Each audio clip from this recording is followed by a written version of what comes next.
খুঁটি আছে? খুঁটিবিহীন আল্লাহ তাআলা আমাদের মাথার উপরে 7টা আসমান বানিয়েছেন। ঠিক কিনা বলেন?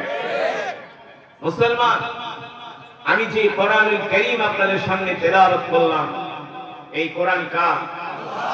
আল্লাহ তাআলার জবানের কালাম।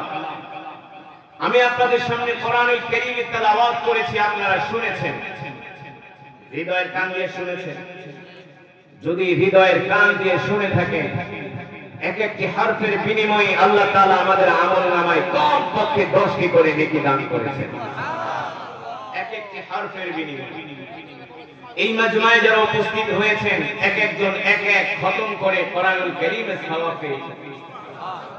কিভাবে বলতে পারবেন? এক একজন এক এক খতম করে কোরআনুল কারীমের সওয়াব কিভাবে পেয়েছেন বলতে পারবেন? বলেন কিভাবে? আরো জোরে বলতে হবে কিভাবে? আমি সূরাতুল ইখলাস 3 বার তেলাওয়াত করেছি। কয়বার? হাদিস শরীফে এসেছে, তিরমিজির বর্ণনায় সাহাবী আবু সাঈদ আল খুদরি রাদিয়াল্লাহু তাআলা আনহু থেকে হাদিসটি বর্ণিত। আল্লাহর রাসূল বলেন, কেউ যদি সূরাতুল ইখলাস 3 বার তেলাওয়াত করে, আল্লাহ তাআলা তার আমলনামায় পুরো এক খতম কোরআনুল কারীমের সওয়াব দান করেন। তাহলে এই মাজমায়ে আমরা যারা উপস্থিত হয়েছি, আল্লাহ তাআলা আমাদের আমলনামায় এক এক খতম করে খাতমে কোরআনের সওয়াব দান করেছেন। খুশি নাকি বেজার? বলি আলহামদুলিল্লাহ।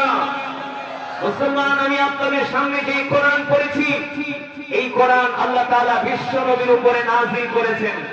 আর আল্লাহ তাআলা বিশ্ব নবীর উপরে কোরআন নাযিল করে আল্লাহ তাআলা ঘোষণা করেছেন, নবী, ইন্না আনজালনা ইলাইকা যিকরা লিতুবাইয়িনা লিন-নাস।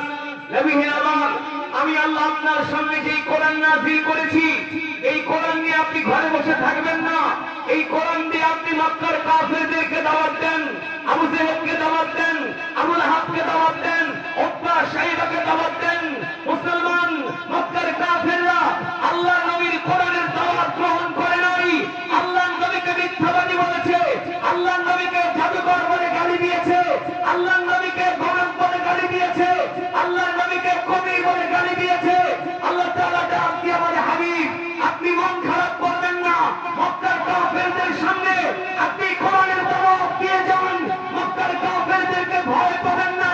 ওদের সামনে আপনি খুঁজু করে ঘোষণা করে দেন, এই মক্কার কাফেররা শুনে রাখো, আমি আল্লাহর পয়গম্বর মুহাম্মদ সাল্লাল্লাহু আলাইহি ওয়াসাল্লাম ঘোষণা করতেছি, আমালাহুল খালকু ওয়াল আমর, তাবারাকাল্লাহু রাব্বুল আলামিন। এই মক্কার কাফেররা শুনে রাখো, আজ থেকে আমি ঘোষণা করে দিলাম, সৃষ্টি যার আইন চলবে তার, জমিন যার বিধান চলবে তার। ঠিক কিনা বলে? আল্লাহু আকবার।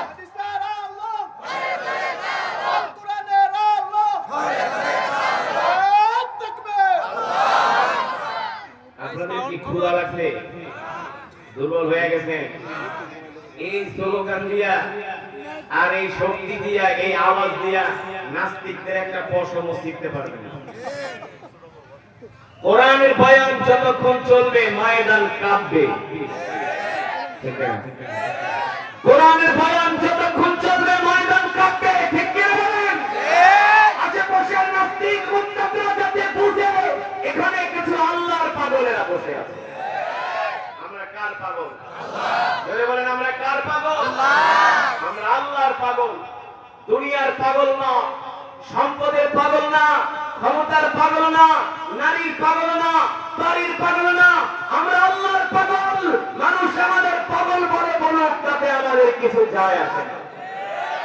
আমরা পাগল আল্লাহ তাআলা। আল্লাহ তাআলা আমাদের কবুল করুন বলে আমিন। মুসলমান, বয়ান কি চলবে? কতক্ষণ? কতক্ষণ? মাত্র 15 থেকে 20 মিনিট বয়ান চলবে, কিন্তু শর্ত হলো একজন উঠাউঠি করা যাবে না। রাজি আছেন? রাজি আছেন? একজন উঠাউঠি করা যাবে না। আমরা জমি জমি বসে বসে শেষ মোনাজাত দিয়া একসাথে আমরা বাড়িতে যাব ইনশাআল্লাহ। আল্লাহ তাআলা আমাদের সকলকে কবুল করুন বলে আমিন। মুসলমান, আল্লাহর বান্দারা, আল্লাহ রাব্বুল আলামিন কোরআনুল কারীমের মধ্যে বলছেন ওয়া নুনাজ্জিলু মিনাল কুরআনি মা হুয়া শিফাa'un ওয়া রাহমাতুল লিল মুমিনিন ওয়া লা ইয়াজিদুয যালিমিনা ইল্লা খাসারা। আল্লাহ রাব্বুল আলামিন বলেন নবী, আমি আল্লাহ আপনার উপর যে কোরআন নাযিল করেছি, এই কোরআন আমি মুমিনের শিফার জন্য, মুমিনের মুক্তির জন্য নাযিল করেছি। ঠিক কিনা বলেন? এই কোরআন হলো মুমিনের জন্য শিফা, এই কোরআন হলো মুমিনের জন্য মেডিসিন, এই কোরআন হলো মুমিনের জন্য ঔষধ। কিন্তু আজকে আমরা মুসলমান সেই কোরআন পড়ি না, কোরআন বুঝি না, কোরআন বোঝার চেষ্টা করি না, কোরআনের মজমায় আসি না। অথচ আল্লাহ তাআলা আমাদেরকে এমন কোরআন, এমন কিতাব দান করেছেন, এই কোরআন যদি আজকে আমরা পড়তাম, এই কোরআন যদি বুঝতাম, এই কোরআন অনুযায়ী যদি আমরা আমাদের রাষ্ট্র পরিচালনা করতাম, আমরা আমাদের সমাজ গঠন করতাম, তাহলে বাংলার জমিন থেকে চুরি, ডাকাতি, হাঙ্গামা, ধর্ষণ সবকিছু বন্ধ হয়ে যেত। ঠিক কিনা বলে? স্বাধীনতার ৪৫ বছর পার হয়ে গেল, কিন্তু বাংলার মানুষ এখনো পর্যন্ত প্রকৃত স্বাধীনতা পায় নাই। এখনো বাংলাদেশে ৫ বছরের শিশু ধর্ষণ হয়, হয় না? এখনো আদালতে যার টাকা আছে তার পক্ষে রায় চলে আসে, টাকার ভান্ডিলের জোরে মার্ডার কেসের আসামিও আদালত থেকে খালাস পাওয়া যায়। টাকার জোরে বড় সন্ত্রাসীরাও আদালত থেকে তারা জামিনে বের হয়ে আসে। ঠিক কিনা বলেন? আবার এসে তারা আগের মতো অপরাধে জড়ায় যায়। তার মানে হলো এই পৃথিবীতে মানব রচিত কোন আইন দিয়া, কোন বিধান দিয়া পৃথিবীর জমিনে শান্তি প্রতিষ্ঠা করা সম্ভব না একমাত্র আল্লাহর কোরআনের আইন ছাড়া। এই কথা বাংলার মুসলমান বুঝে না, এই কথা বাংলার মুসলমান বুঝতে চায় না। মুসলমান, আমি আপনাদের সামনে যে কোরআনুল কারীমের তেলাওয়াত করলাম, এই কোরআন শুধু আল্লাহ তেলাওয়াতের জন্যই নাযিল করে নাই, এই কোরআন শুধু আল্লাহ খতম করার জন্য নাযিল করে নাই, এই কোরআন শুধু আল্লাহ ঝাড়ফুঁক দেওয়ার জন্য, তাবিজ দেখার জন্য আল্লাহ কোরআন নাযিল করে নাই, এই কোরআন শুধু আল্লাহ পানি পড়ার দেওয়ার জন্য নাযিল করে নাই। ইমাম সাহেবের কাছে আসবেন আর কোরআনের আয়াত পড়া পানিতে ফু দিব, সেই পানি জনমের মতো খাইবেন আর পেট ব্যথা ভালো হয়ে যাইব। এই কারণে শুধু আল্লাহ কোরআন নাযিল করে নাই। এই কোরআন দিয়া ফু দিবেন আর জিন বুক ছুটা যাইব, এই কারণে আল্লাহ শুধু কোরআন নাযিল করে নাই। বাপ মরে যাবে, 40 দিন পরে 40 জন ইমাম দাওয়াত দিয়া 10টা গরু জবাই করে ইউনিয়নের সব মানুষদেরকে জনমের মতো বিরিয়ানি খাওয়াইবেন, এই কারণে আল্লাহ কোরআন নাযিল করে নাই। আল্লাহ তাআলা কোরআন কেন নাযিল করেছেন? আলা লাহুল খালকু ওয়াল আমরু তাবারাকাল্লাহু রাব্বুল আলামিন। নবী হে আমার, আপনি মানুষের সামনে বলে দেন, এ দুনিয়ার মানুষ, আসমান যার আইন চলবে তার, জমিন যার বিধান চলবে তার, আল্লাহর জমিনে কোনো কুফরি তন্ত্র মন্ত্র চলতে দেওয়া যাবে না। ঠিক কি না বলে? বাংলাদেশে প্রতিদিন চুরি ডাকাতি হয় কি হয় না? ছিনতাই হয় কি হয় না? ধর্ষণ হয় কি হয় না? চাঁদাবাজি হয় কি হয় না? টেন্ডারবাজি হয় কি হয় না?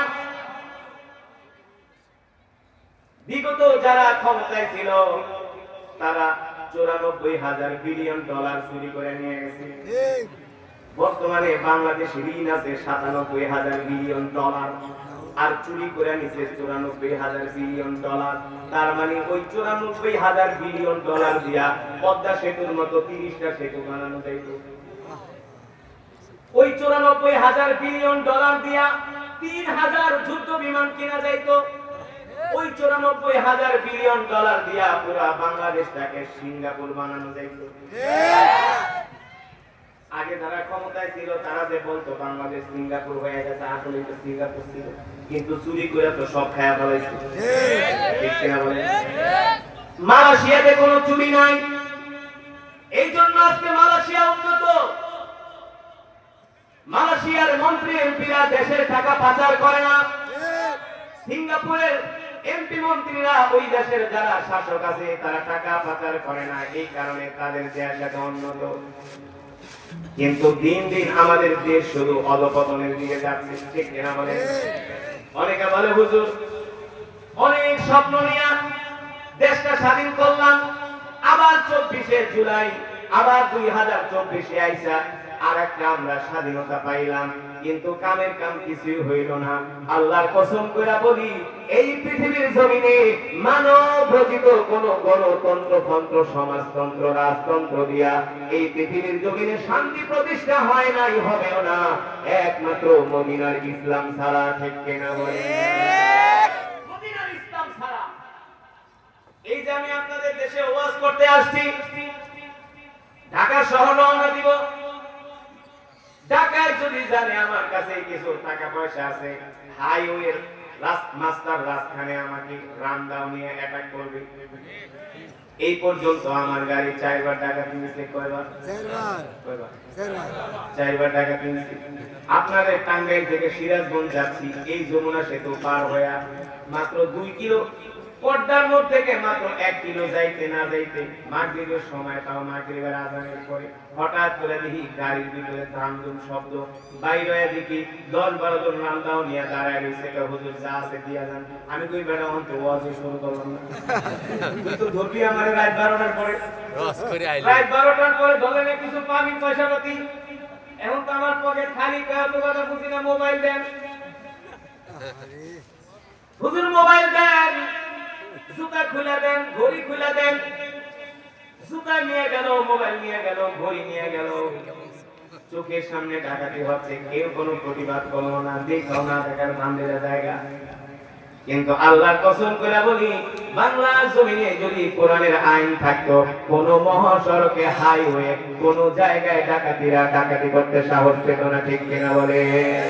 কারণ আল্লাহর কোরআনের বিধান, আল্লাহর কোরআনের বিধান, চোর যদি একবার চুরি করে তার ধরতে পারলে তার এক হাত কেটে দাও, ঠিক কিনা বলে? বন্ধ হয়ে যাবে। কোন দর্শক যদি ধর্ষণ করে, ধর্ষককে যদি ধরতে পারো তাকে পাথর মেরে হত্যা করো, ধর্ষণ বন্ধ হয়ে যাবে, ঠিক কিনা বলে? এই যে কিছুদিন আগে উমরা করে আমি বাংলাদেশে আসলাম, মক্কা শরীফ থেকে দাম্মাম যাচ্ছি, দাম্মাম 1200 কিলোমিটার, মক্কা শরীফ থেকে দাম্মাম যাচ্ছি 1200 কিলোমিটার। রাত 3টা বাজে, গাড়ি চলতেছে মরুভূমির মাঝখান দিয়া, 300-400 কিলোমিটার রাস্তা মরুভূমির মাঝখান দিয়া চলে, একটা লাইটের আলো নাই, মানুষ তো দূরের কথা। আমাদের দেশে হাইওয়েতে তো অনেক জায়গায় বাতি আছে, ওই জায়গার হাইওয়েতে কোনো বাতিও নাই, কারণ হাজার হাজার কিলোমিটার রাস্তা, কত বাতি লাগে। মরুভূমির মাঝখান দিয়ে গাড়ি যাচ্ছে। আমি এক বাঙালিকে জিজ্ঞেস করলাম, বেটা রাত 3টা বাজে এমন মরুভূমির মধ্যে দিয়া গাড়ি চালায় যাও, পকেটে তো টাকা পয়সা আছে, মোবাইল আছে, ডাকায় ঠেকে থেকে আবার ধরবো না, ডাকাই দেখি ধরবে না। ওই বাঙালি আমাকে বলে, হুজুর ডাকাত তো দূরের কথা, কোন শয়তানও আপনার দিকে ভুলেও ফিরে তাকাবে না। আমি বলি এই মরুভূমি শুধু যদি বাংলাদেশে হইতো, রাত্রবেলার দরকার ছিল না, সকালবেলা কাম সেরে দিতে, ঠিক কিনা বলে? দোহার গেছি ওয়াজ করতে, রাত 10টা বাজে, রাস্তার ভিতরে পুলিশ রশি দিয়া রাস্তা বেঁধে একটা কাগজ ঝুলাই দিছে, এই রাস্তার ভিতরে রাত 10টার পরে চলাচল নিষেধ। পুলিশে বললাম, নিয়ে এটা কি মগের মূলত নাকি, রাত 10টার পরে চলতে দিবেন না? মানে হুজুর যাইতে পারেন আপনার দায়িত্বে, আমরা বাধা দেব না, কিন্তু সামনে গেলেই কিন্তু আপনাদের শালা সম্বন্ধীরা দাঁড়ায় আছে। বুঝলাম না। হুজুর প্রতিদিন রাতে এই রাস্তায় ডাকাতি হয়, প্রতিদিন এই রাস্তায় ডাকাতি হয়। আমি বললাম, যদি রাস্তায় ডাকাতি হয় তাহলে আমরা জনগণ আপনাদেরকে পয়সা দিয়ে কেমটা করবে, আপনারা পুলিশরা তো আমাদের নিরাপত্তা দিবেন। পুলিশ বলে, হুজুর মাফ করবেন, ক্ষমা করবেন, আমাদের আইন হলো কোন ডাকাতকে ধরলে আমরা গুলি করতে পারবো না। আমি কি ডাকাত যদি গুলি না করেন, ডাকাত কি আপনার মামা শ্বশুর লাগে যে আপনারা এসে ধরা দিবেন? বলে, হুজুর আমাদের আইন হলো ডাকাতকে ধরলে তার গায়ে গুলি করতে পারবো না, তার গায়ে কোনো টর্চার করতে পারবো না। আমি বলি এই এই আইন দিয়া বাংলাদেশে কোনদিন ডাকাতি চুরি বন্ধ করা যাবে না, ঠিক কিনা বলেন? যদি চুরি ডাকাতি বন্ধ করতে হয় একমাত্র আল্লাহর কোরআনের আইন ছাড়া বিকল্প কোনো পথ না। আমি ওই বাঙালিদেরকে জিজ্ঞেস করলাম, এই দাম্মামের রোডে মক্কা শরীফ থেকে দাম্মাম 1200 কিলোমিটার, কোনদিন কি ডাকাতির ঘটনা ঘটে নাই? বলে হুজুর আজকে 37 বছর ধরে সৌদি আরব থাকি, কোনদিন শুনি নাই এই রাস্তায় ডাকাতি হচ্ছে। আমি বললাম কারণ কি? কারণ কি? বলে এই দেশের আইন হলো কোন ডাকাত যদি ডাকাতি করে, কোন চোর যদি চুরি করে, ওকে যদি গোয়েন্দারা ধরতে পারে তাহলে জনসম্মুখে নিয়ে তার হাতের কবজি ফেলে দিবে, ঠিক কিনা বলে? মুসলমান, এই কোরআন দিয়ে তো আল্লাহ তাআলা আমার নবীকে পাঠিয়েছেন, আর বলেন নবী আমি আল্লাহ আপনাকে যে কোরআন দিলাম, এই কোরআনের দাওয়াত আপনি মানুষের সামনে দেন, মক্কার কাফেরদের সামনে কোরআনের দাওয়াত দেন। ও নবী, শুধু কোরআনের দাওয়াতই আপনি দিবেন না, মক্কার কাফেরদেরকে আপনি দ্বীনের দিকে আহ্বান করেন, আপনি তাদেরকে বুঝান যাতে তারা কোরআন মানে, দ্বীন মানে। যখন তারা কোরআন মানবে, দ্বীন মানবে, কালেমা পড়ে মুসলমান হয়ে যাবে, এই মক্কার জমিনে কোনো চুরি থাকবে না, ডাকাতি থাকবে না, ধর্ষণ থাকবে না, চাঁদাবাজি থাকবে না। ঠিক আল্লাহর নবী ওই মক্কার জমিনে, মক্কার মানুষগুলো ছিল এত বর্বর, এত জাহেল, এত অজ্ঞ, এত মূর্খ, যে মক্কার মানুষদের প্রতিনিয়ত ওদের কাজ ছিল ধর্ষণ করা, চুরি করা, ডাকাতি করা, মানুষের অর্থ সম্পদ লুণ্ঠন করা, নারীদের ইজ্জত লুণ্ঠন করা, এমনকি হারাম কাজ করা। এগুলো ছিল মক্কার মানুষদের প্রতিদিনের রুটিন। কিন্তু আল্লাহর নবী তাদেরকে কোরআন দিয়া এমন সোনার মানুষে পরিণত করলেন, মক্কার যুবকরা ধর্ষণ করা ছেড়ে দিছে, চুরি করা ছেড়ে দিছে, ডাকাতি করা ছেড়ে দিছে, তারাই হয়ে গেল ইতিহাসের সবচেয়ে সোনার মানুষ, ঠিক কিনা বলে? এমন একটা বড় বড় জাতিকে আল্লাহ নবী মেরে পিটিয়ে তাদেরকে মানুষ করেন নাই, ভালো বানান নাই, একমাত্র কোরআন দিয়ে তাদেরকে ভালো বানিয়েছেন, ঠিক কিনা বলেন? মক্কার কিছু যুবক পাহাড়ের নিচে বসে আছে, এক মহিলা যাচ্ছে, ওই মহিলাকে দেখার পরে মক্কার যুবকরা আগায় গেল, বোন তুমি যে এই রাস্তা দিয়ে যাইতেছো, তুমি কি ভয় পাচ্ছ নাকি? ওই মহিলা ডাক দিয়া বলে, ভয় কেন পাবো না, মক্কার যুবকরা তো ভালো না, ওরা তো নারীদের ইজ্জত, নারীদের সম্ভ্রম নষ্ট করে, ওরা তো নারীদের সম্ভ্রম নষ্ট করে। মক্কার যুবকরা ডাক দিয়া বলে, বোন হয়তো তুমি এখন মক্কার যুবকদের কথা জানো না, আগে মক্কার যুবকরা ছিল নারীদের সতীত্বের জম, এখন ওই মক্কার যুবকরা হয়ে গেছে নারীদের ইজ্জতের পাহারাদার। ওই মহিলা ডাক দিয়া বলে, তোমরা এত ভালো মানুষ কিভাবে হইলা? কোন জাদুর পরশে তোমরা এত সোনার মানুষে পরিণত হলে? মক্কার যুবকরা ডাক দিয়া বলে, বোন আমরা আল্লাহর নবী মুহাম্মদ সাল্লাল্লাহু আলাইহি ওয়াসাল্লামের হাতে হাত রেখা কালেমা পড়ে মুসলমান হয়ে গেছি। ওই আল্লাহর নবী আমাদেরকে একটা কোরআন শিক্ষা দিয়েছেন, ওই কোরআনের মধ্যে আল্লাহ তাআলা বলেন, ওয়ালা তাকরাবুজ জিনা ইন্নাহু কানা ফাহিশাতাও ওয়া সাআ সাবিলা, তোমরা জিনার ধারে কাছেও যায় না, জিনা হলো ব্যভিচার, হলো অশ্লীল কাজ, গুনার কাজ। এই কাজ যারা করবে আল্লাহ তাআলা হাসরের ময়দানে তাদেরকে শাস্তি দিবে। বোন, যেদিন থেকে আল্লাহর নবীর জবানে আমরা কোরআনের এই আয়াত শুনেছি, কোরআনের এই আয়াত পড়েছি, সেই দিন থেকে আমরা ধর্ষণ, জিনা, ব্যভিচার বন্ধ করে দিছি। আগে ছিলাম আমরা নারীদের ইজ্জতের জম, এখন থেকে আমরা মক্কার যুবকরা নারীদের ইজ্জতের পাহারাদারের দায়িত্ব নিয়েছি। আল্লাহু আকবার, আল্লাহু আকবার। এই কারণে মুসলমান, এই কোরআন আমাদের নিজেদেরকে তেলাওয়াত করতে হবে, আমাদের সন্তানদেরকে কোরআন শেখাতে হবে। কিন্তু দুঃখ আর আফসোসের বিষয় হলো আমাদের বাংলাদেশের ম্যাক্সিমাম মুসলমান কোরআন পড়তে পারে না, কলেজ ইউনিভার্সিটির যুবকরা কোরআন পড়তে পারে না, ঠিক কিনা বলেন?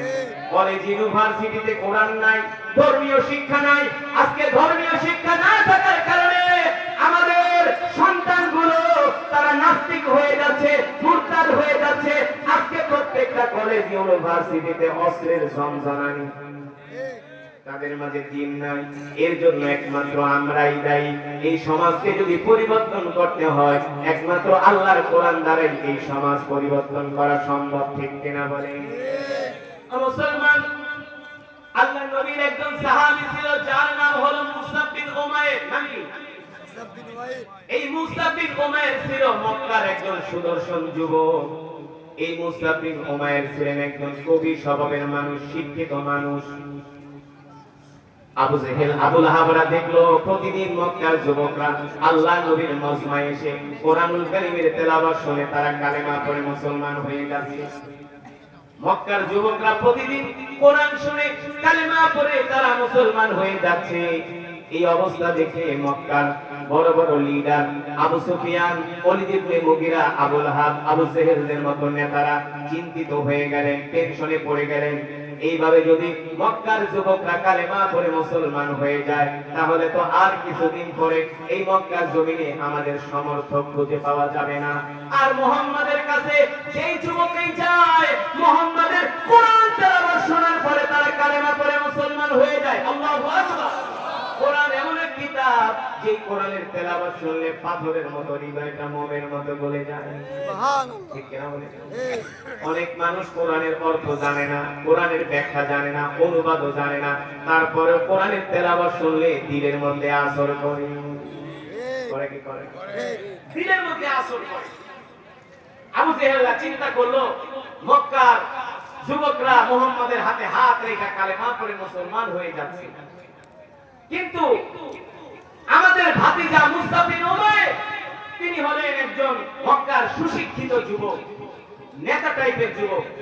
সেও যদি মুহাম্মাদের হাতে হাত রেখে কালেমা পড়ে মুসলমান হয়ে যায় তাহলে তো আমাদের সব শেষ হয়ে যাবে। মক্কার বড় বড় লিডাররা কি করলো, একদিন সকালবেলা আবু জেহেল, আবু লাহাব, ওলীদ ইবনে মুগীরা, আবু সুফিয়ানের মতো বাগা বাগা নেতারা মুসআব বিন উমাইরের বাড়িতে গেল। যে ঘরের দরজায় নক করতেছে, ইফতাহিল বাব। মুসআব বিন উমাইর ঘরের দরজা খোলো। মুসআব বিন উমাইর ঘরের দরজা খুলে দিল। দেখেন মক্কার বড় বড় লিডাররা ঘরের দরজার সামনে দাঁড়ানো। মুসআব বিন উমাইর বলে, আবু জেহেল এত সকালবেলা আমার বাড়িতে কেন এসছো? আবু জেহেল বলে, ভাতিজা তুমি হলে আমাদের আগামী দিনের নেতা, তুমি মক্কার একজন সুশিক্ষিত যুবক, তোমার বাবা ছিল আমাদের কাছে সম্মানের, কারণ তোমার বাবা হলো মক্কার সবচেয়ে বড় ব্যবসায়ী। তোমাদের বাবা আমাদেরকে ডোনেশন করত, টাকা পয়সা দিত, সেই অর্থ দিয়ে আমরা মুহাম্মাদের বিরুদ্ধে আন্দোলন করতাম। তো তোমার প্রতি আমাদের একটা সফট কর্নার আছে, তোমার প্রতি আমাদের একটা সিম্পেথি আছে, ভালোবাসা আছে। এই ভালোবাসার টানে তোমার বাড়িতে আমরা আসছি। মুসআব বিন উমাইর বলে, বাহ, ভালো কথা, আমার প্রতি তোমাদের এত ভালোবাসা, দরদ, কারণটা কি? আবু জেহেল বলে, বুঝো না, তোমার বাপের সাথে আমাদের ঘনিষ্ঠ সম্পর্ক ছিল, তুমি যদি একটা বিপদে পড়ে যাও এটা তো আমাদের জন্য ক্ষতির কারণ। মুসআব বিন উমাইর বলে, ভালোই তো, আপনি আমাকে এত ভালোবাসেন। বলে, হ্যাঁ, তুমি আমাদের ভাতিজা না? মুসআব বিন উমাইর বলে, আচ্ছা বলেন কেন আসছেন আমার বাড়িতে? আবু জেহেল বলে, শোনো মুসআব, বড় একটা খবর নিয়ে তোমার বাড়িতে আসছে। বলে, কি খবর? তুমি হয়তো বা জানো না, এই মক্কায় একজন কবির আবির্ভাব ঘটছে। কবি, সে নিজে নিজে কবিতা বানায়া কোরআন বইলা চালায় দেয়। নাউজুবিল্লাহ। নাউজুবিল্লাহ। মুসআব বিন উমাইর বলে, যদি কবির আবির্ভাব ঘটে, বড় কবি মক্কায় আসে, তাহলে আমিও তো একজন কবি। তো কবি কবিকে জাস্টিফাই করতে পারে, পারে কি পারে না? একজন হাফেজের ভুল ধরতে পারে, একজন আলেমের ভুল ধরতে পারে, একজন ইঞ্জিনিয়ার, সেই ইঞ্জিনিয়ার যদি কোনো কাজে, ড্রয়িং এ, প্ল্যানিং এ ভুল করে, সেটা আরেক ইঞ্জিনিয়ার ধরতে পারে। মুসআব বিন উমাইর বলে, যদি সে বড় কবি হয়, আমিও তো কবি, যদি সে কবিতার ভিতরে কোনো ভুল করে তাহলে তো আমি অবশ্যই ধরতে পারবো। আবু জেহেল ধর্মিয়া, তোমার এটা আমি কইছিনি মুহাম্মাদের কবিতা যা ভুল ধরতে? বলে, আপনি না বললেন সে বড় কবি, কবি হলে তো আমি তার কবিতায় ভুল ধরতে পারবো, সমস্যা কি? আবু জেহেল কয় না, সমস্যা অন্য জায়গায়। বলে, কোন জায়গায়? বলে, শোনো, তুমি ভুলেও কিন্তু কোনোদিন মুহাম্মাদের ধারে কাছে যাবে না। নাউজুবিল্লাহ। মুসআব বিন উমাইর বলে, কেন? বলে, এই পর্যন্ত মুহাম্মাদের কাছে আমাদের যত যুবকরা গেছে একজন ফিরে আসতে পারে নাই মুহাম্মাদের চেহারা দেখার পরে মুহাম্মাদের হাতে হাত রেখে কালেমা পড়ে মুসলমান। সুবহানাল্লাহ। জোরে বলেন সুবহানাল্লাহ। মুসআব বিন উমাইর বলে, আবু জেহেল, মুহাম্মাদের কাছে এমন কি পাওয়ার আছে এমন কি পাওয়ার আছে, এমন কি ক্ষমতা আছে, এমন কি আছে মুহাম্মাদের কাছে? পাশ থেকে আবু সুফিয়ান বলে, মুসাব বিন উমাইর, শোনো, মুহাম্মাদের কাছে এমন একটা কিতাব আছে যার নাম হলো কোরআন। সুবহানাল্লাহ। যার নাম কি? কোরআন। এবার মুসাব বিন উমাইর ডাকতে বলে, আবু জাহেল, এতক্ষণ আপনি বললেন মুহাম্মদ হলো একজন কবি, মুহাম্মদ হলো একজন গণক, মুহাম্মদ হলো একজন জাদুকর। যদি মুহাম্মদ কবি হয়ে থাকে, আমিও কবি, একদিন আমি মুহাম্মদের কবিতা শুনতে যাব। আবু জাহেল বলে, মুসা, তুমি ভুলেও মুহাম্মদের কাছে যাবা না, মুহাম্মদের চোখের সামনে যাবা না। যদি মুহাম্মদের কাছে যাও, মুহাম্মদ তোমাকে মুহূর্তের মধ্যেই জাদু করে ফেলবে। বলেন নাউজুবিল্লাহ। আসলে তো আল্লাহর নবী কোন জাদু করে না, কোন গণক না, কোন কবি না, তিনি হলেন নবী। ঠিক ঠিক কিনা বলেন? আল্লাহ তাআলা কোরআনুল কারীমের মধ্যে সে কথাই বলছেন, ওয়া মা আরসালনাকা ইল্লা রাহমাতাল লিল আলামিন। আল্লাহু আকবার। নবী মক্কার কাফেররা আপনাকে গণক বলে, কবি বলে, জাদুকর বলে, আপনি মক্কার কাফেরদের কথায় কষ্ট পাবেন না। আমি আল্লাহ ঘোষণা করতেছি, আপনি হলেন নবী। ঠিক কিনা বলেন? মুসা বিন উমাইর বলে, আবু জাহেল, আমি এতদিন পর্যন্ত মুহাম্মাদের নাম জানতাম না, আপনি কিন্তু আয়েশা তার নাম আমার কাছে কইলা দিলেন। তার মানে মানুষের একটা স্বভাবজাত অভ্যাস হলো, যেই কাজ করতে নিষেধ করা হয় সেই কাজ আরো বেশি করে করে। দেখবেন এক জায়গায় আগুন লাগছে, পুলিশে পিটায়, ভাই ওদিকে যায় না, আরো বেশি করে যায়। এটা হলো মানুষের একটা স্বভাবজাত অভ্যাস। যত মানুষকে নিষেধ করা হয়, বারণ করা হয়, সেই কাজ মানুষ আরো বেশি করে করে। আবু জাহেলকে মুসা বিন উমাইর বলে, ও আবু জাহেল, এতদিন আমি মুহাম্মাদের নাম জানতাম না, কিন্তু আপনি যেহেতু এত বড় কবি পরিচয় দিলেন, তার কবিতা একদিন আমাকে শুনতেই হবে। আবু জাহেলকে আবু লাহাব বলে, মিয়া তুমি বেশি বোঝো, এতদিন সে মুহাম্মাদের নাম জানতো না, বুঝতো না, তার কাছে যাইতো না, তুমি তো আয়েশা মুহাম্মাদের অ্যাড্রেস করে দিলা, তুমি তো আয়েশা মুহাম্মাদের মার্কেটিং করে দিলা, মাইকিং করে দিলা। আবু জাহেলকে এবার তো আমি নিজের পায়ে নিজেই কুড়াল মারলাম। আবু জাহেল অনুতপ্ত। মুসা বিন উমাইর বলে, আবু জাহেল, যান যান, চলে যান।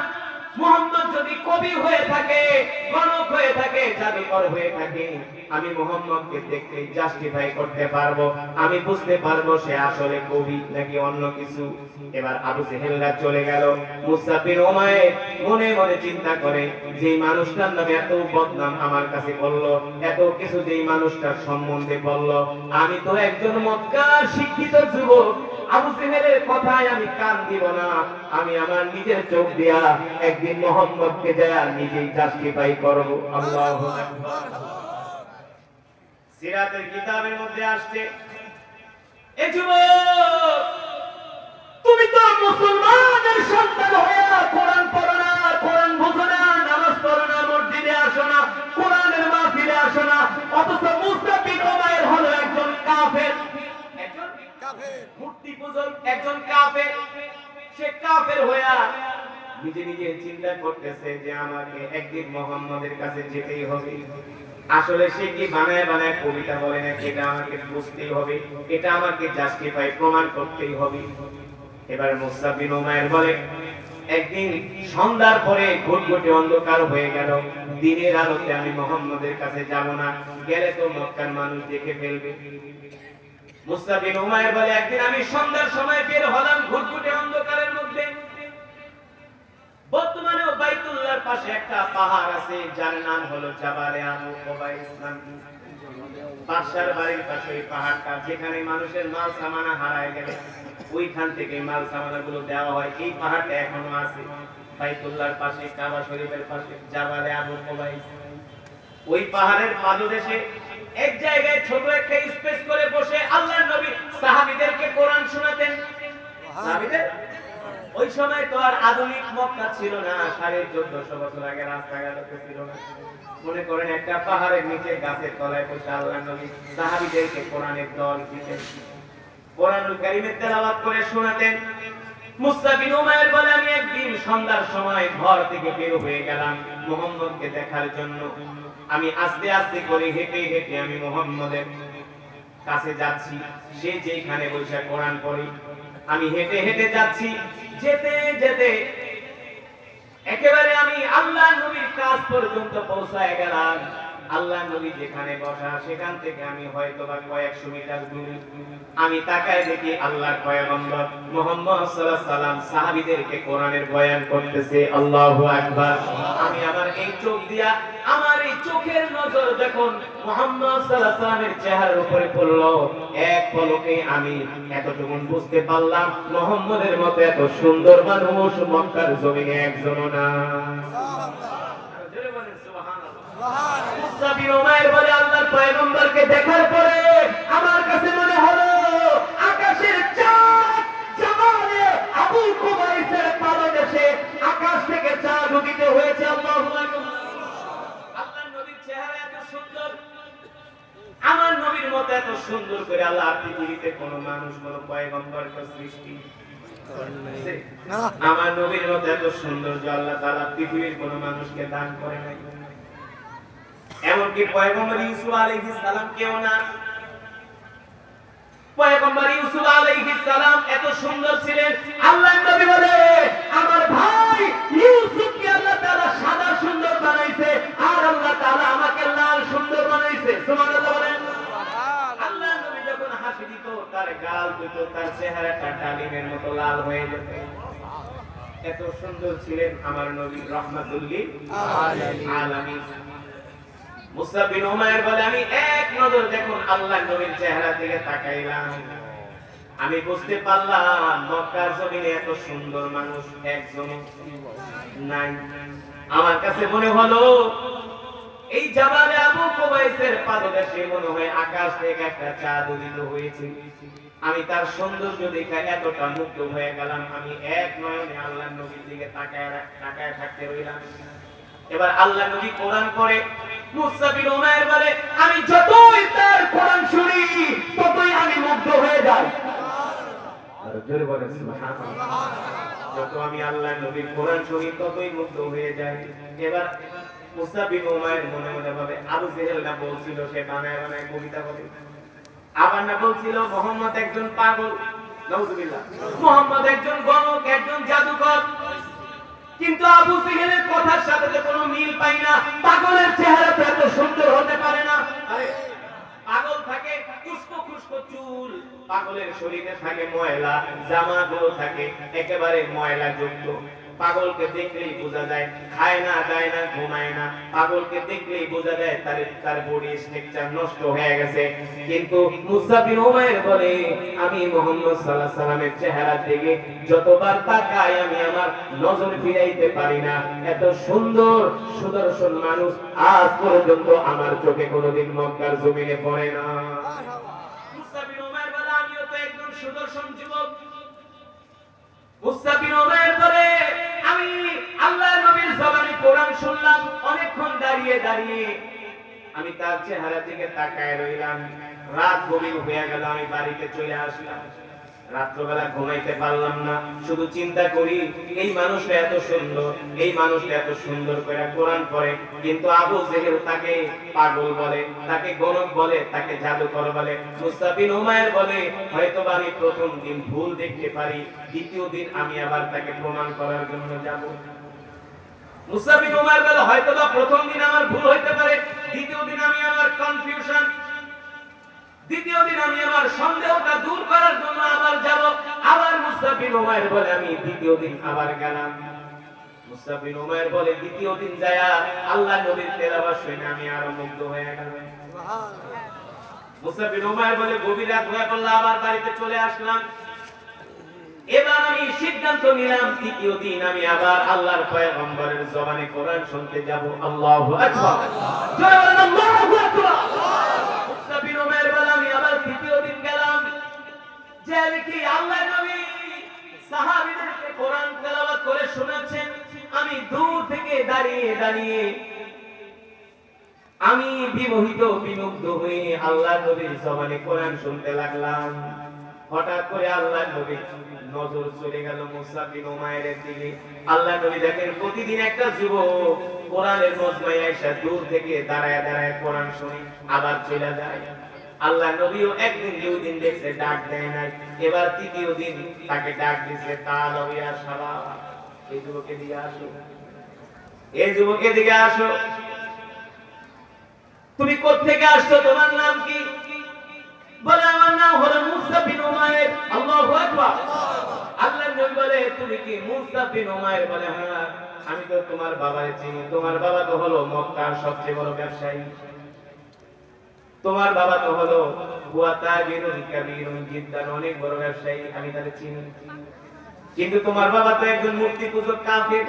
বাবা কাফের মানে ছেলে কি মুসলমান নাকি? ছেলেও তো কাফের। আল্লাহ নবী বলে তুমি একজন মূর্তি পূজক হইয়া প্রতিদিন তুমি আমার মজমায় আসো, দূর থেকে দাঁড়ায় দাঁড়ায় আবার চলে যাও, কারণ কি? মুসআব বিন উমাইর বলে আমি এমনি এমনি আসি না, আসার কিছু কারণ আছে। আল্লাহ নবী বলে কি কারণ? বলে 3 দিন আগে আবু জেহেল আমার বাড়িতে গেছি, আমার বাড়িতে যায়া আবু জেহেল আপনার নামে এক গাদা মিথ্যা কথা বলেছে। আল্লাহ নবী মুস্কি হাসি দিয়া বলে তুমি বলো আবু জেহেল আমার নামে কি বলছে? আল্লাহ নবী তো জানে আবু জেহেল কোনদিন আল্লাহর রাসূলের নামে ভালো কথা বলবে না। আল্লাহ নবী প্রশ্ন করে বলো বলো আবু জেহেল কি বলছে? মুসআব বিন উমাইর বলে আবু জেহেল আমাকে বলছে আপনি নাকি একজন পাগল, নাউজুবিল্লাহ, আপনি নাকি একজন কবি, আপনি নাকি একজন গণক। আল্লাহ নবী বলে মুসা তুমি তো আমার মজমায় আয়েশা 3 দিন আমাকে অবজারভেশন করছো, তুমি তো আমাকে দেখছো, বলো বলো আমাকে দেখে তোমার কি মনে হয়েছে? মুসআব বিন উমাইর বলে ও আল্লাহর পয়গম্বর মুহাম্মদ সাল্লাল্লাহু আলাইহি ওয়াসাল্লাম, মক্কার কাফেররা আপনাকে কবি বলে, আমিও কিন্তু একজন কবি। আপনি যদি বানায় বানায় কোন কবিতা বলতেন, কেউ ধরতে না পারলে আমি ধরতে পারতাম, কারণ আমি একজন শিক্ষিত যুবক, আমি একজন সুশিক্ষিত কবি। তার মানে আপনি কবি না, আপনি কবি না, আপনি যেটা তেলাওয়াত করেন এটা পৃথিবীর কোন মানব রচিত কবিতা হতে পারে না, এটা হলো আল্লাহর কোরআন। আবার মক্কার কাফেররা আল্লাহর নবীকে গণক বলতো, কারণ আল্লাহর নবী মক্কার কাফেরদের অনেক ষড়যন্ত্র ধরে ফেলতে পারতো, বুঝতে পারতো। এটা তো আল্লাহর নবী বুঝতে পারতো না, জানতে পারতো না, আল্লাহ তাআলা ওহীর মাধ্যমে তাকে জানায় দিত, ঠিক কি না? ঠিক। ওমা ইয়ানতিকু আনিল হাওয়া ইন হুয়া ইল্লা ওয়াহয়ু ইউহা। মক্কার কাফেররা রাস্তার মোড়ে দাঁড়ায় থাকতো আল্লাহর নবীর উপরে আক্রমণ করার জন্য। আল্লাহ তাআলা জিবরাইলকে পাঠাইতো, জিবরাইল যাও যাও আমার হাবিবকে যায় বইলা দাও মক্কার আবু জেহেলরা রাস্তার মধ্যে দাঁড়ায় আছে, আমার হাবিবের উপরে আক্রমণ করবে, আমার হাবিবকে বলে দাও আমার হাবিব যাতে ওই রাস্তা দিয়ে না যায়, আমার হাবিব যাতে রাস্তা পরিবর্তন করে। আল্লাহর নবী জিবরাইলের কথা শুনা ওহী আসে, রাস্তা পরিবর্তন করে বাড়িতে চলে আসতো। মক্কার কাফেররা বলতো আমরা যে এই রাস্তায় দাঁড়াইছি পৃথিবীর কোন মানুষ জানে না, মুহাম্মদ কিভাবে জানলো? তাহলে মুহাম্মদ হলো একজন গণক। বলেন নাউজুবিল্লাহ। আসলে তো আল্লাহর নবী গণক না, আল্লাহর নবীকে আল্লাহ তাআলা ওহীর মাধ্যমে জানায় দিত, ঠিক কিনা বলে? এই কারণে মক্কার কাফেররা আল্লাহর নবীকে গণক বলতো, কবি বলতো। এবার আল্লাহর পয়গম্বর মুসা বিন উমাইরকে ডাক দিয়ে বলে মুসা, তুমি তো 3 দিন আমার মজমায় আয়েশা তুমি আমার কোরআন শুনছো, তুমি আমাকে দেখছো, এবার বলো তুমি স্টেটমেন্ট দাও আমার সম্বন্ধে তোমার কি ধারণা? মুসা বিন উমাইর বলে ও আল্লাহর পয়গম্বর আপনি গণক না, আপনি জাদুকর না, আপনি মিথ্যাবাদী না, আপনি কবি না, আপনি হলেন একজন নবী। আমি মুসা বিন উমাইর সাক্ষী দিলাম, কারণ আমি আপনার যে কোরআনের তেলাওয়াত শুনছি, যে কোরআনের ভাষাগুলো আমি শুনেছি, এই ভাষাগুলো এত প্রাঞ্জল ভাষা, এত হৃদয়গ্রাহী ভাষা, এত হৃদয় স্পর্শী ভাষা, এত সাহিত্যপূর্ণ ভাষা, পৃথিবীর কোন কবিতার কবিতার মধ্যে এত সুন্দর প্রাঞ্জল সাহিত্যপূর্ণ ভাষা দিয়া কবিতা আবৃত্তি করতে পারে না, এটা পৃথিবীর কোন কবির পক্ষে সম্ভব না। আমি সাক্ষ্য দিচ্ছি এটা হলো একমাত্র আল্লাহর কোরআন। আল্লাহু আকবার। আল্লাহ নবী ডাক দিয়া বলে যুবকরে তাহলে কি তোমার কাছে কোরআন তেলাওয়াত ভালো লাগছে? মুসা বিন উমাইর বলে আপনি তো জানেন না, যদি ভালো না লাগতো তাহলে আমি 1 দিন না 2 দিন না আমি 3 দিন আসছি আপনার কোরআন শুনতে। সুবহানাল্লাহ। কয়দিন আসছি? 3 দিন আসছি কোরআন শুনতে। আল্লাহ নবী বলে যুবক যদি তোমার কাছে আমার কোরআনের বলে কি প্রস্তাব দিবেন? আল্লাহর পয়গম্বর বলে তুমি কি আমার প্রস্তাবটা রাখতে পারবা? মুসআব বিন উমাইর বলে কেন রাখতে পারবো না? আপনার প্রস্তাব রাখতে যায় আপনি আমাকে মক্কার একজন সাহসী যুবকদের কাতারে পাবেন। সুবহানাল্লাহ, কত সুন্দর জবাব, কত সুন্দর জবাব। আপনি আমাকে প্রস্তাব দেন, আপনার প্রস্তাব মানতে যায় আপনি আমাকে ভীতুদের কাতারে পাবেন না, মক্কার একজন সাহসী যুবকের কাতারে পাবেন। আল্লাহর রাসূল বলেন তাহলে আমি তোমাকে প্রস্তাব দিচ্ছি, যদি আমার কোরআনের তেলাওয়াত তোমার ভালো লেগে থাকে তাহলে এই মুহূর্তে তুমি আমার হাতে হাত রেখে কালেমা পড়ে মুসলমান হয়ে যাও। সুবহানাল্লাহ। যুবক মুসলমান, কথাটা যত সহজে বললাম বিষয়টা কিন্তু মোটেও তত সহজ। আরে কিভাবে সহজ? নিজের ধর্ম পরিবর্তন করছে, মূর্তি পূজা ছেড়ে দিচ্ছে, ইসলাম ধর্ম গ্রহণ করার পরই তার উপরে অত্যাচারের স্টিম রোলার শুরু হবে। তার আয়েশি জিন্দেগি, আরামি জিন্দেগি, বিলাসী জিন্দেগি তাকে ছেড়ে দিতে হবে, তার মা বাবা আত্মীয় স্বজন তাকে ত্যাগ করবে। এটা কি সোজা কথা না? সোজা কথা নয়। মুসআব বিন উমাইর আল্লাহর রাসূলের দিকে হাত বাড়ায় দিয়ে বলে আল্লাহর নবী আপনি আমাকে প্রস্তাব দেন, আপনি আমাকে একজন মক্কার সাহসী যুবকের কাতারে পাবেন, ভীতুদের কাতারে পাবেন না। আল্লাহর রাসূল বলে যুবক তাহলে হাত দাও, এই মুহূর্তে আমার হাতে হাত রেখে কালেমা পড়ে মুসলমান হয়ে যাও। আল্লাহর নবী মুসআব বিন উমাইরকে কালেমা পড়ায় মুসলমান বানায়। সুবহানাল্লাহ, জোরে বলেন সুবহানাল্লাহ, আরো জোরে বলেন সুবহানাল্লাহ। মুসআব বিন উমাইর কালেমা পড়ে মুসলমান হয়ে গেছে। এখন কি বলে জানেন? তো আল্লাহর নবী আমি একা মুসলমান হইলে চলবে না, আমি যে মুসলমান হয়েছি এটা আমি গোপন রাখবো না। আমরা তো অনেক সময় চাপের ভয়ে, খেলার ভয়ে না, বাংলাদেশে অনেক আলেম নামক জাহেল আছে, নেতার ভয়ে, নেত্রীর ভয়ে, পুলিশের ভয়ে হক কথা বলে না। ঠিক আছে না? অনেক স্টেজে এসে ওয়াজ করে আল্লাহ বিন খুশরাহ শয়তান বিন নারাজ, এমন ওয়াজ করে বলে আল্লাহকে খুশি রাখতে হইব, শয়তানকেও বেজার করা যাবে। তার মানে ওরা হক কথা বলতে ভয় পায়, হক কথা বলতে ভয় পায়। আরে হক কথা তো ওলামায়ে কেরামকে বলতেই হবে। হক কথা বলতে চাই যদি জেল হয়, জুলুম হয়, ফাঁসির রশি যদি গলায় পরিয়ে দেওয়া হয়, তারপরে উম্মতের সামনে হকের উচ্চারণ করতেই হবে। ঠিক কিনা? যুগ জামানা পাল্টে দিতে চাইলে অনেকজন একজনই আনতে পারে জাতির জাগরণ। এই যে আপনাদের সামনে বয়ান করছি, এর মধ্যে থেকে যদি একটা কথা যদি একজন মেনে যায়, তার জীবনে বাস্তবায়ন করে, একটা হক কথা যদি আমল করে, এই মাহফিল সাকসেস, এই মাহফিল কামিয়াব। ঠিক কিনা বলে? যুগের পর যুগ ওয়াজ করলেন, কোরআনের মাজমা থেকে, কোরআনের মাহফিল থেকে হক কথা হলো না, হকের আওয়াজ তোলা হলো না। এটা কোনো কোরআনের মাহফিলই হতে পারে না। যেখানে কোরআনের মাহফিল হবে, বাতিলের বিরুদ্ধে সেখান থেকে উচ্চ আওয়াজ হবে, যাতে বাতিল ভয় পায়, বাতিল যাতে ভয় পায়, বাতিলের মধ্যে যাতে কম্পন শুরু হয়ে যায়। মুসআব বিন উমাইর বলল আল্লাহর নবী সাহাবীদের ঈমান কেমন ছিল দেখেন। আজকে তো আমরা গরু খাওয়া মুসলমান, হক কথা বলতে চাই না, হক কথা শুনতেও চাই না। আমি কোন রকম নামাজ কালাম কইরা মরতে পারলি বেহেশত পেয়ে যাব। বেহেশত কি টাঙ্গাইলের চমচম নাকি? বেহেশত কি টাঙ্গাইলের চমচম? কুমিল্লার রসমালাই এত সোজা না বেহেশত পাওয়া। এই কোরআনের জন্য আল্লাহ রাসূলের সাহাবীরা জীবন দিয়েছে, জীবন। বাতিলের সামনে মাথা নত করে না। আর আমরা তো এখন কোরআন মানতে চাই না, কোরআনের বিধানকে আমরা পছন্দ করি। কেউ তো বলে আমরা শরীয়ত আইনে বিশ্বাসী, মুরতাদ হয়ে গেছে। এই সমাজে কিছু মুসলমান নামাজও পড়বে, রোজাও রাখবে, দাড়িও রাখবে, কিন্তু মরার সময় মুরতাদ হয়ে মরবে। নাউযুবিল্লাহ। সে মনে করে নামাজ রোজা করে বেহেশতে চলে যাবে। এত সোজা না। আল্লাহ তাআলা আমাদেরকে যে বিধান দিয়েছেন, তুমি যদি মানতে নাও পারো তোমাকে সেটা স্বীকার করতে হবে। পারি না, এটা আমার অক্ষমতা, এটা আমার ঈমানের কমজোরি, আমি গরু খাওয়া মুসলমান। কিন্তু আল্লাহ তাআলার বিধানের সামনে তোমাকে মাথা নত করতেই হবে, ঠিক কিনা? মুসআব বিন উমাইর বলে, আল্লাহর রাসূল, আমি একা কালেমা পড়ে মুসলমান হইছি, চলবে না। আমি আমার গোত্রের মানুষদেরকে যাও এই কোরআনের দাওয়াত দিব, কালেমা পড়ো।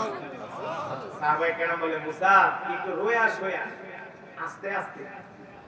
মুসা বলে, কেন আস্তে আস্তে কেন? কেন? মক্কার আবু জেহেলরা যদি মিথ্যা ধর্ম প্রচার করতে পারে, আমি মুসা কেন সত্য ধর্ম ইসলাম প্রচার করতে পারবো না? আল্লাহু আকবার। আল্লাহর রাসূল আমারে দোয়া করে দেন, আমি আমার গোত্রের কাছে যায়া আমি বলে দিব যে আমি মুসলমান হয়ে গেছি, তাদেরকে আমি কালেমার দাওয়াত দিব। আল্লাহর নবী বলে, মুসা তুমি যখন যায়া তোমার গোত্রের মানুষের কাছে কালেমার দাওয়াত দিবা, তোমার উপরে অত্যাচার হবে, নির্যাতন হবে, জুলুম হবে। মুসআব বিন উমাইর বলে, আল্লাহর নবী, অত্যাচার, নির্যাতন, জুলুম সইতে সইতে আমি শাহাদাত বরণ করব, তারপর আমি তাদের সামনে যায়া হক কথাগুলো বলবো। ঠিকই মুসআব বিন উমাইর বাড়িতে চলে গেছে, যায় তার আত্মীয় স্বজন সবাইকে ডাকছে, এই শোনো, এদিকে আসো, আজ থেকে আমাকে আর মূর্তি পূজার জন্য ডাকবা না, আমি আর মূর্তি পূজা ঢোজা করব না, আমি আর সূর্যের কাছে মাথা নত করব না, চন্দ্রের কাছে মাথা নত করব না। মুসআব বিন উমাইরের মা বাবা আত্মীয় স্বজন ডাক দিয়ে বলে, কারণ কি হয়েছে তোমার? তোমার কি ভূতে ধরছে? ভূতে ধরলে বলো, আমরা ভূত ছাড়ানোর ব্যবস্থা করি। মুসআব বিন উমাইর বলে, আমারে ভূতে ধরে নাই, তোমরা সবগুলারে ভূতে ধরছে। কারণ তোমরা মূর্তির সামনে মাথা নত করো, মাথা ঝুঁকিয়ে দাও, সূর্যের সামনে মাথা ঝুঁকিয়ে দাও, চন্দ্রের সামনে মাথা ঝুঁকিয়ে দাও, অথচ যিনি এই চন্দ্র সূর্য সৃষ্টি করেছে উচিত ছিল তার সামনে মাথাকে ঝুঁকিয়ে দেওয়া। মুসআব বিন উমাইরের বাপকে, ওরে বাবা রে, এলে তো আমার কাম হইছে, আসল জায়গায় পৌঁছে গেছে। বাবা তুই সত্যি করে কই গেছিলি? বাবা শুনে রাখো, আমি আল্লাহর পয়গম্বর মুহাম্মদ সাল্লাল্লাহু আলাইহি সাল্লামের হাতে হাত রেখে কালেমা পড়ে মুসলমান। এই কথা বলার পরে মুসআব বিন উমাইরের আত্মীয় স্বজনকে বুঝছি তোমাকে আর হাতছাড়া করা যাবে না। এমনি ছেলে দেখতে শুনতে একেবারে প্রিন্সের মতো সুদর্শন চেহারা, সুদর্শন যুবক, চেহারার ভিতরে একটা আভিজাত্যের ছাপ, উচ্চ বংশীয়, দেখলেই বোঝা যায় সুশিক্ষিত একজন যুবক। এমন ছেলেকে কোনো মা বাবাই হারাতে চায় না। ঘর থেকে দুইটা শিকল আনছে, শিকল, যুবক দুইটা শিকল আনছে, আইনা দুই হাত বাঁধছে, দুই পা বাঁধছে, বেঁধে ঘরের খুঁটির সাথে তালা মেরে শোন, আর কোনদিন মুহাম্মদের কাছে যেতে পারবে। মুসআব বিন উমাইর বলে, বাবা ছেড়ে দাও, আমি আল্লাহর পয়গম্বরকে ছাড়া আমি বাঁচতে পারবো না। বলে, দেখি তুই কিভাবে মুহাম্মদের কাছে যাস। এইদিকে আল্লাহ নবী অপেক্ষা করতেছে, কখন মুসআব বিন উমাইর আসে না, মাস যায়, দিন যায়, আসে না। এইদিকে তো তাকে লোহার শিকল দিয়ে ঘরের ভিতরে আটকে রাখছে। মুসআব বিন উমাইরকে খাবার দেয়, ঠিক মতো খায় না, কোনো রকম একটু খায় জীবন বাঁচানোর জন্য। মানুষ কয়দিন আর কম খায় বাঁচতে পারে? শুকাইতে কাঠ হয়ে গেছে, কাঠ, হাড্ডি গুলো জেগে গেছে। একদিন মুসআব বিন উমাইর ঘরের খুঁটির সাথে হেলান দিয়া চোখ থেকে ঝরঝর করে পানি পড়তেছে।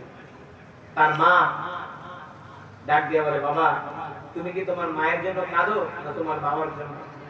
মুসআব বিন উমাইর বলে, মা আমি আমার মায়ের জন্য কাঁদি না, বাবার জন্য কাঁদি না। আমি যেই রাসূলের হাতে, যেই নবীর হাতে হাত রেখে কালেমা পড়ে মুসলমান হয়ে গেছি, কতটা মাস হলো আল্লাহ রাসূলকে আমি দেখি না। মা আমার হাত আর পায়ের শিকলটা খুলে দাও, আমি আল্লাহর পয়গম্বর মুহাম্মদ সাল্লাল্লাহু আলাইহি সাল্লামের কাছে চলে যাই। মুসআব বিন উমাইরের মা ডাক দিয়ে বলে, কেমনে বাবা, তোর কি মায়ের জন্য মায়া লাগে না? মুসআব বিন উমাইর বলে, মা ওই রব্বে কাবার কসম খেয়ে বলি, আমি আল্লাহর নবীর চাইতে তোমাকে বেশি ভালোবাসি না। জোরে বলেন সুবহানাল্লাহ। এই কথা শোনার পরে মা একটু কষ্ট পাইছে, যে যেই মা তোরে 10 মাস 10 দিন গর্ভে ধারণ করলো, আজকে ওই মায়ের যে তুই মুহাম্মদকে বেশি ভালোবাসোস।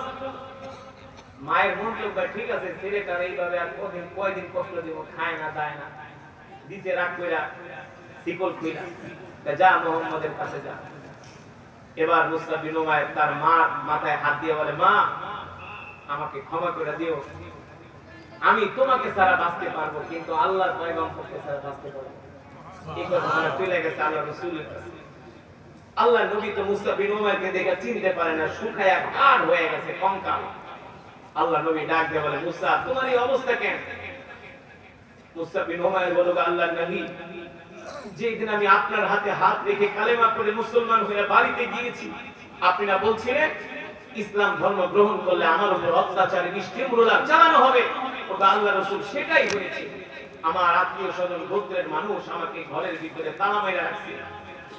ওগো আল্লাহর নবী, আমি ঠিকমতো খাওয়া দাওয়া করি নাই। যদি ঠিকমতো খাওয়া দাওয়া করি তাহলে তো ওরা দেখবে আমি ভালোই আছি, কিন্তু আমি অল্প অল্প খেয়ে কোন রকম জীবন বাঁচাইছি যাতে ওরা বুঝে আমি অসুস্থ হয়ে গেছে, যাতে আমাকে ছেড়ে দেয়। ওগো আল্লাহর নবী, আমাকে ওরা ছেড়ে দিছে, আর আমি এক মুহূর্ত দেরি করি নাই, আপনার কাছে চলে আসছি। এতটা মাস আমি যতটা কষ্ট করছি, না খেয়ে রইছি, যতটা নির্যাতন জুলুম সহ্য করছি, আল্লাহর কসম করে বলি আপনাকে দেখার পরে আমি আমার সব কষ্ট দুঃখ ভুলে গেছি। আল্লাহ নবী মুসা বিন উমাইরকে বুকে জড়ায় নিলেন, তাকে গোসল করালেন, সুন্দর জামা পরতে দিলেন, খাবার দাবার খাওয়ায় বলে, মুসা তুমি মদিনায় চলে যাও, আমি কিছুদিন পরে মদিনায় আসতে। মুসা বিন উমাইর মদিনায় চলে আসলেন। আসার পরে মদিনার মানুষদেরকে সে কোরআন শিখায়, কোরআন শিখায়। আল্লাহ নবী মক্কা থেকে যখন হিজরত করে মদিনায় গেলেন, দেখলেন মুসা বিন উমাইর বিশাল একটা জামাত নিয়ে আল্লাহ রাসূলের সাথে এসে সাক্ষাৎ করলেন। আল্লাহ নবী বলে, মুসা মক্কা থেকে আসলা একা, আশেপাশে তোমার কারা, এত মানুষ তোমার আশেপাশে কারা? মুসা বিন উমাইর বলল, আল্লাহ নবী এরা হলো আমার কোরআনের ক্লাসের ছাত্র। আল্লাহর পয়গম্বর ডাক দিয়ে বলে, মুসা তুমি একদিন ছিলা মূর্তি পূজক, আজকে দেখো কালেমা পড়ে মুসলমান হওয়ার কারণে আল্লাহ তোমাকে কোরআনের ক্লাসের ওস্তাদ বানায় দিয়েছে। আল্লাহু আকবার। ইতিহাসের মধ্যে আসছে ওই মুসা বিন উমাইর মক্কা থেকে 3000 কাফের মদিনায় আক্রমণ করতে গিয়েছে। আল্লাহ নবী মাত্র 800 সাহাবী নিয়ে মদিনার বাইরে আসছে উহুদের ময়দানে। কোন যুদ্ধে? উহুদের ময়দানে আসছে কাফেরদের সাথে যুদ্ধ করার জন্য। ওই যুদ্ধে মুসা বিন উমাইর তরবারি নিয়ে সবার আগে আগে দৌড়াচ্ছে। সাহাবীরা ডাক দিয়ে বলে, মুসা সবার আগে আগে দৌড়াও, কারণ কি, এত উত্তেজিত কেন? মুসা বিন উমাইর বলে, আমি শিকারের অপেক্ষায় আছি। শিকারের অপেক্ষায় আছি, শিকারের অপেক্ষায় আছি, বুঝছেন তো? বলে মক্কার কাফের যেটারে পামু একবারে দেহ থেকে কল্লা বিচ্ছিন্ন করে। ইতিহাস বলে মুসা বিন উমাইর উহুদের ময়দানে একাই তিনি 10 থেকে 12 জন কাফেরকে হত্যা করেছিলেন। পরে শেষ পর্যন্ত তিনি নিজে শহীদ হয়ে গেছেন, নিজে শহীদ হয়ে গেছে। যখন উহুদের যুদ্ধ থেমে গেল, আল্লাহ নবী বলে, সাহাবীরা যাও আমার সাহাবীর লাশগুলো নিয়ে আসো। দেখে মুসা বিন উমাইরের লাশটা উহুদের ময়দানের এক কোণার মধ্যে পড়ে আছে। মুসা বিন উমাইরকে আল্লাহ রাসূলের কাছে আনা হলো। মুসা বিন উমাইরের মাথাটা আল্লাহ রাসূলের কোলের মধ্যে রাখলেন, রাইখা আদর করতেছে, মুসা আমি তো তোমাকে চিনি, তুমি কোন বাবার সন্তান? তোমার বাবা ছিলেন মক্কার সবচেয়ে বড় ব্যবসায়ী, তোমার বাবা ছিলেন মক্কার বিলিনিয়ার, তোমার ছিল আরামায়েশের জিন্দেগি, বিলাসী জিন্দেগি, সব তুমি ত্যাগ কইরা আল্লাহ রাসূলের জন্য উহুদের ময়দানে এসে শহীদ হয়ে গেছে। আল্লাহর পয়গম্বর আসমানের দিকে তাকায় বলে, আল্লাহ আমি আমার মুসা বিন উমাইরের উপর খুশি, তুমি আমার মুসআবের উপর খুশি হয়ে যাও। আল্লাহু আকবার। 70 জন সাহাবী উহুদের ময়দানে শহীদ হয়েছে। 70 জনের মধ্যে মুসা বিন উমাইর একজন। মুসা বিন উমাইর একজন। ওই যে উহুদের ময়দানে যে 70 জন সাহাবী কবর আছে, মাকবারা আছে, সেখানে মুসা বিন উমাইরের নামও আছে। জ্বলন্ত প্রমাণ, জ্বলন্ত প্রমাণ। সাহাবীরা আল্লাহর দ্বীনের জন্য কত কষ্ট করছে, ঠিক কিনা বলেন? আল্লাহর দ্বীনের জন্য জীবন দিয়েছে। কোনদিন তারা আল্লাহ রাসূলের একটা সুন্নাত ছেড়ে দেয় নাই, কোনদিন আল্লাহর নবীর একটা কথাকে তারা অবজ্ঞা করে নাই। এই ছিল সেই সাহাবায়ে কেরামের জামাত। আল্লাহ রাসূল যে সাহাবীদের সম্বন্ধে বলেছেন, মিন আসহাবিকা নুজুম ইহতাদাইতুম, তোমরা আমার সাহাবীদেরকে অনুসরণ করো, অনুকরণ করো। আমার এক একটা সাহাবী তোমাদের জন্য তারকা তুল্য। যদি সাহাবায়ে কেরাম রক্ত না দিত, জীবন না দিত, তাহলে পৃথিবীর জমিনে ইসলাম কায়েম হতো না, ঠিক কিনা বলেন? আজকে পৃথিবীতে ইসলাম প্রতিষ্ঠিত হয়েছে সাহাবীদের রক্তের বিনিময়ে। এই কারণে মুসলমান শুধু সাহাবীদের রক্তই এই পৃথিবীর জমিনে রঞ্জিত হয়েছে, তাদের কারণে ইসলাম প্রতিষ্ঠিত হয়েছে। সামনে আরো দিন যত যাবে কাফের মুশরিক বেঈমানরা তারা ইসলামকে তারা মিটিয়ে দেওয়ার ষড়যন্ত্র করতেছে। যদি এমন কোন পরিস্থিতি মুসলিম উম্মাহর সামনে আসে, তাহলে আমরা এক একজন মুসতাদ বিন উমাইয়ার ভূমিকায় অবতীর্ণ হব। ঠিক কিনা? আল্লাহর জমিনে দ্বীন কায়েমের জন্য যদি আমাদের জান দিতে হয়, মাল দিতে হয়, রক্ত দিতে হয়, আমরা রাজি আছি তো ইনশাআল্লাহ? রাজি আছি তো ইনশাআল্লাহ? আল্লাহ তাআলা আমাদের সকলকে কবুল করুন। আমিন। আল্লাহ তাআলা আমাদের সকলকে আল্লাহর দ্বীনের জন্য আমাদের জান মাল যেন আল্লাহর সন্তুষ্টির বিনিময়ে আমরা কুরবানি করতে পারি। আল্লাহ তাআলা আমাদের সকলকে কবুল করুন। দুরূদ শরীফ পড়ি। আল্লাহুম্মা সাল্লি আলা মুহাম্মাদ। তো আগামীকাল শুনেন, আগামীকাল 15 নভেম্বর শনিবার সোহরাওয়ার্দী উদ্যানে সারা পৃথিবী থেকে স্বাধীনতার পরে এত বড় একটা সম্মেলন হবে, কাদিয়ানী বিরোধী সম্মেলন। গতকাল 15 নভেম্বর শনিবার আপনারা যারা পারেন ঢাকায় যাবেন। আগামীকাল সকাল 9টায় সমাবেশ শুরু হবে। আল্লাহ তাআলা সকলকে যাওয়ার তৌফিক দান করুন। দুরূদ শরীফ পড়ি। আল্লাহুম্মা সাল্লি আলা মুহাম্মাদ।